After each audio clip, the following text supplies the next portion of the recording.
de nuestro segmento final de esta tarde en Solo para Mujeres, y vamos a destinar este tiempo para conversar con Juan Miguel Pérez, quien es sociólogo. Con él nosotros vamos a conversar esta tarde justamente acerca de el impacto que va a tener este virus, esta pandemia a futuro, y cómo nos encuentra desde la perspectiva sociológica y el comportamiento nuestro frente a esta pandemia. Buenas tardes, bienvenido.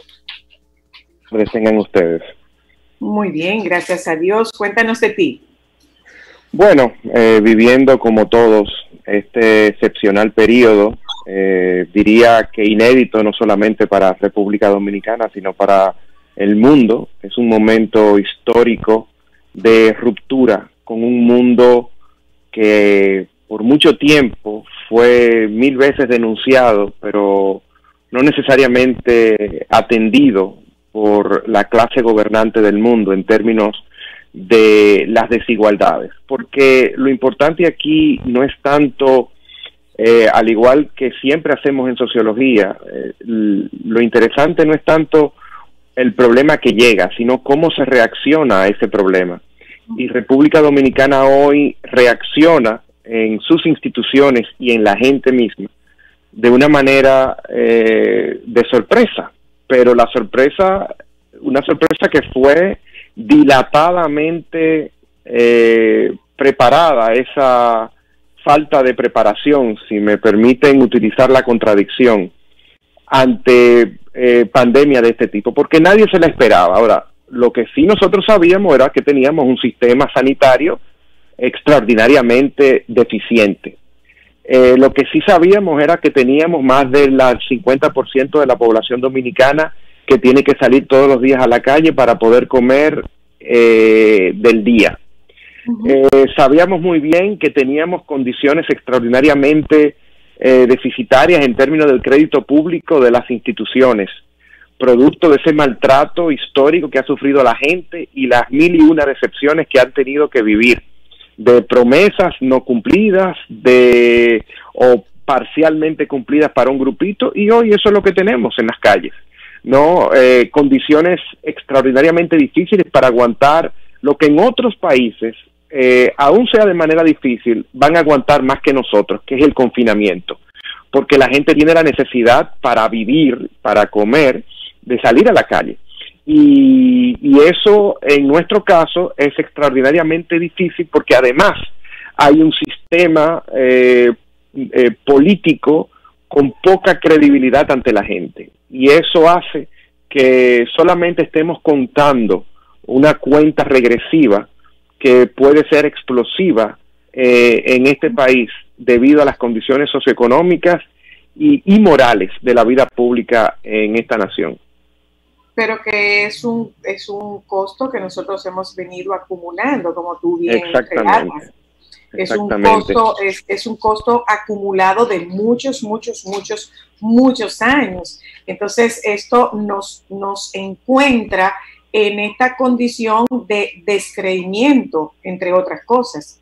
Exactamente. Y fíjate, aquí se está revelando todo, porque antes no es que la gente vivía diferente a como vive hoy, en este momento. O sea, la gente, por supuesto, no salía, antes salía a las calles, no es como ahora, pero la gente tenía los mismos problemas. O sea, como tú dices, la propia situación de vulnerabilidad que hoy nos da de frente, la gente la vivía. Lo que pasa era que había una extraordinaria maquinaria de propaganda gubernamental que transformaba esas vicisitudes en eufemismos como desarrollo, progreso, crecimiento, y eso solamente aparecía en los medios de comunicación, pero en las calles y en los callejones de este país y en los parajes y en las secciones rurales era otra historia, y de repente esa historia ha aparecido y ha golpeado la visión que se tenía, por lo menos en las capas dirigentes, en las clases medias y altas,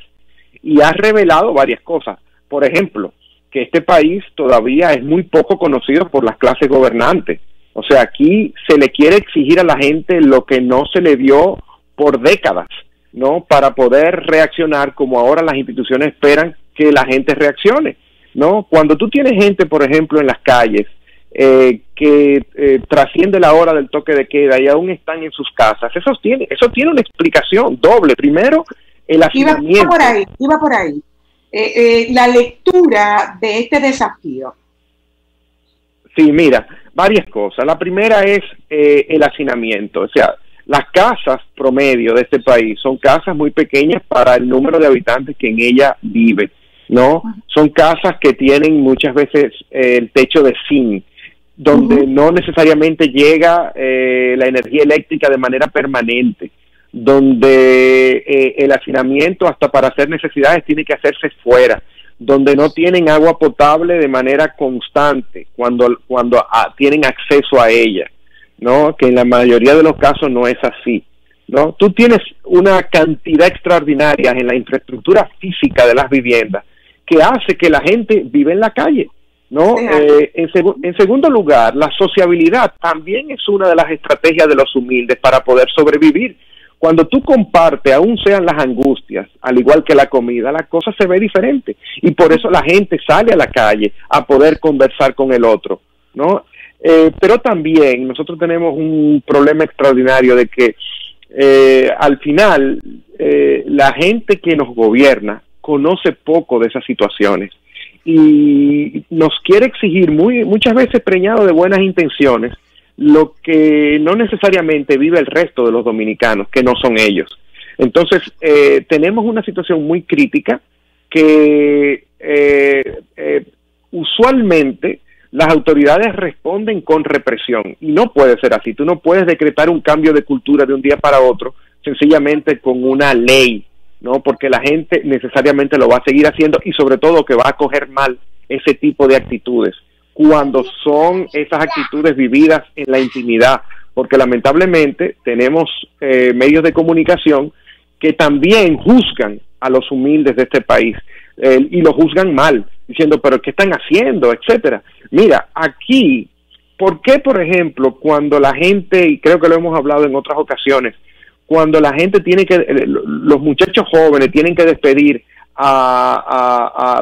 de la vida en un funeral, algún capo o algún compañero que haya muerto en una trifulca o en un conflicto con la ley, lo hace de una manera escandalosa, porque es la única manera de hacerse notar después de tanto tiempo de anonimato social, ignorado de manera expresa por la gente, porque en este país tu estatus socioeconómico define tu importancia social. Entonces nosotros tenemos una población lamentablemente muy mal comprendida por la clase que está supuesta a dirigirla. Juan Miguel, hay una situación y definitivamente es que eso es lo que nosotros estamos hablando de lo que encontró esta pandemia. ¿Qué es lo que nos va a dejar? Mira, necesariamente ya el mundo de hoy no es el mismo mundo de ayer.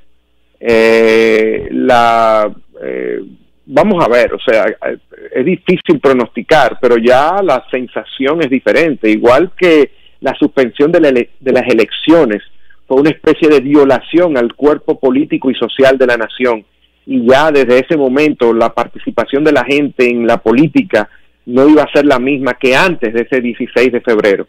De esta misma manera tenemos una situación que debe remover las conciencias de la gente y sobre todo debe propugnar por un cambio de paradigma en la forma en la que se ha organizado la sociedad. Nosotros hoy tenemos un sistema extraordinariamente precario que fue preparado para esos fines. ¿Por qué? Porque se privilegió la privatización de la salud en este país, de la atención sanitaria. Es decir, que tú tenías calidad en la atención si tú tenías los recursos para pagar, por ejemplo, un seguro, y no solamente un seguro, sino un seguro que tú pudieras incluso cubrir aquello que el seguro no te cubre, ¿no? Eso es lo primero. Lo segundo, de que vivimos segregados todos, no solamente a nivel de territorio, sino en todas las actividades. La gente, te voy a poner un ejemplo. Yo fui a una escuela, a un colegio privado en el año 90, yo me gradué en el año 93 del bachillerato, y había clase media baja, clase media y clase alta en ese colegio, en Loyola, lo puedo decir. ¿no? Ese tipo de mixidad social, de mezcla social, ya tú no lo encuentras. Ahora te encuentras con gente muy rica para colegios muy ricos, todos terminan en school o en otro tipo de palabra anglicista, exactamente, y entonces tú tienes un sistema público para los pobres y un sistema de clase media que tiene muy bien ubicados quiénes van a qué escuela. Lamentablemente eso no es una nación, eso no es ni siquiera una república, eso son diferentes naciones en un mismo país.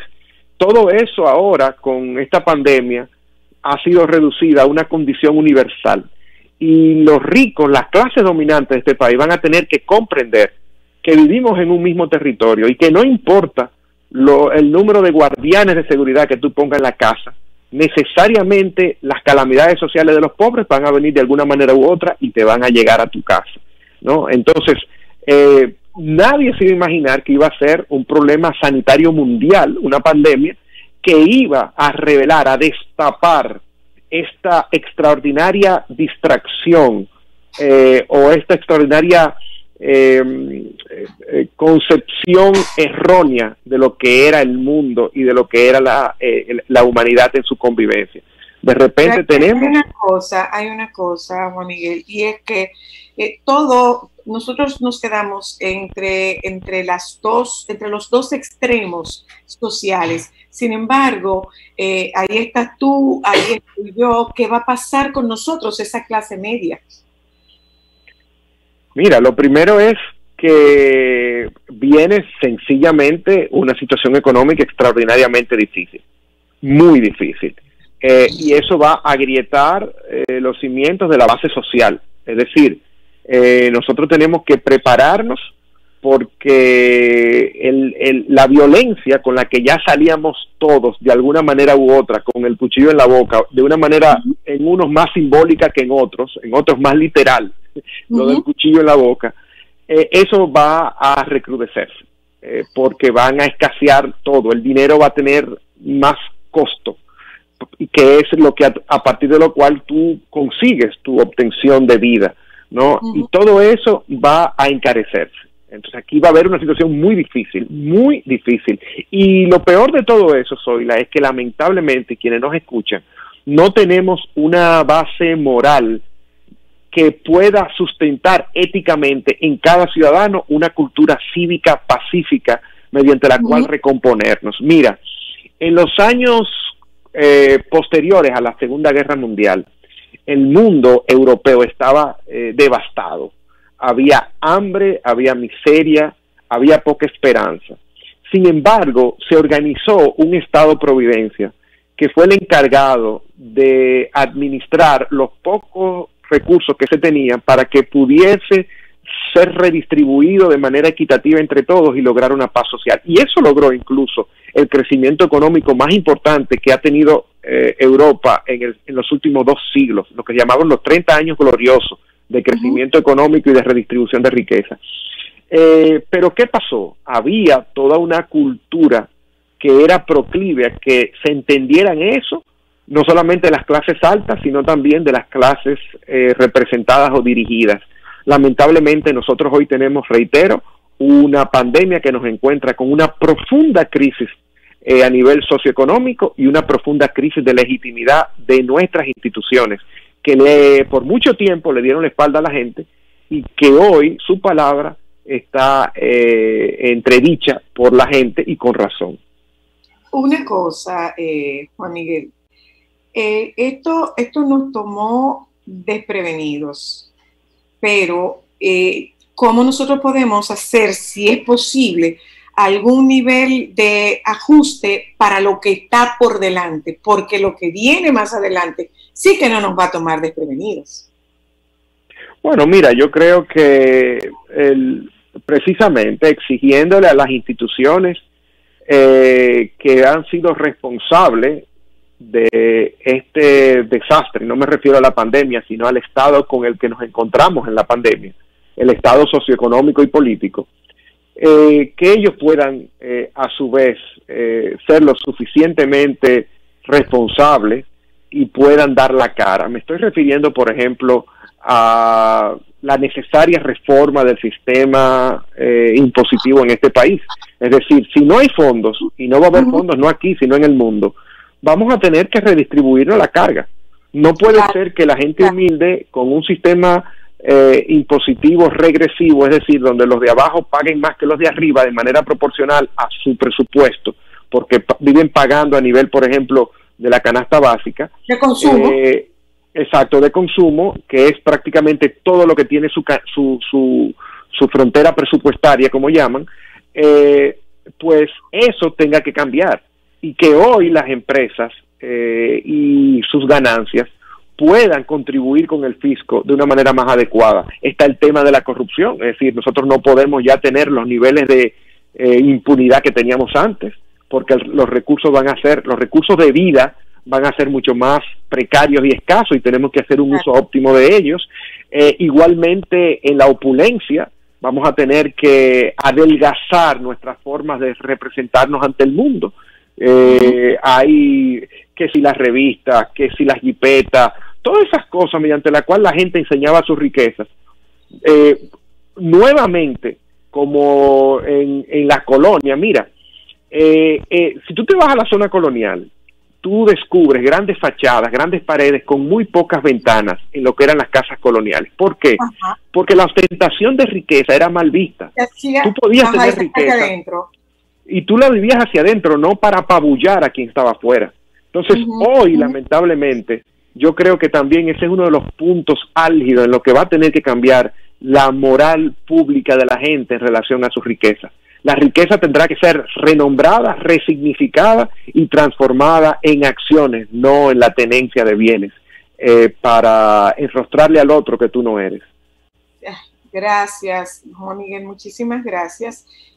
Con esa última parte siento que nos das algún nivel de esperanza, una perspectiva positiva. Si se trata de hacer un reajuste, todos vamos a tener que hacer reajustes, pero así definitivamente, cuando digo todos, literalmente, seremos así todos.